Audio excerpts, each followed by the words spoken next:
नमस्कार दोस्तों, ये बात सभी को पता है कि G20 की प्रेसिडेंसी इस साल इंडिया के पास है। यानी जितने समिट और फोरम हैं टॉप 20 देशों के बीच, उन्हें इंडिया के द्वारा होस्ट किया गया है।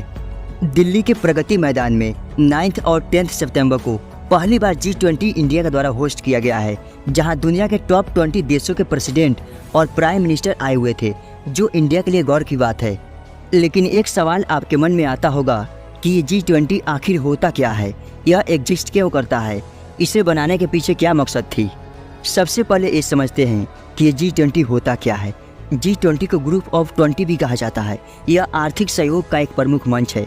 G20 का मंच अंतर्राष्ट्रीय आर्थिक मुद्दों को निर्धारित करने में एक महत्वपूर्ण भूमिका निभाता है। इसके अलावा आर्थिक स्थिरता, वैश्विक व्यापार, ग्लोबल चैलेंज से लेकर कई मुद्दों पर भी राय तय करने में G20 की अहम भूमिका होती है। G20 समूह का कोई अस्थायी सचिवालय नहीं है। सभी 19 देशों और यूरोपीय यूनियन के बीच एक खास तरह की रोटेशन प्रणाली चलाई जाती है। उसी के जरिए नए अध्यक्ष का चुनाव किया जाता है। G20 समूह का गठन हुए करीब 24 साल बीत चुके हैं। इस दौरान कुल 17 G20 बैठकों का आयोजन हो चुका था। नई दिल्ली में यह 18वां G20 शिखर सम्मेलन किया गया है। दोस्तों, अब हम बात करेंगे कि कब और कैसे हुई G20 की शुरुआत। साल 1999 से पहले एशिया एक आर्थिक संकट से गुजर रहा था। इसी मद्देनज़र जर्मनी में G8 देशों की बैठक का आयोजन हुआ। बैठक के बाद G20 का गठन किया गया। G20 बैठक में दुनिया के 20 मजबूत अर्थव्यवस्था वाले देश के वित्त मंत्री और केंद्रीय बैंक के गवर्नर को बुलाया गया। इस संगठन का उद्देश्य विश्व के समक्ष जो आर्थिक चुनौतियां हैं, उनका आपसी चर्चा से हल निकालना था। हालांकि साल 2008 की वैश्विक मंदी के बाद देशों के राष्ट्र अध्यक्ष भी शामिल होने लगे थे। तो चलिए देखते हैं G20 समिट में कौन कौन से देशों को शामिल किया गया है।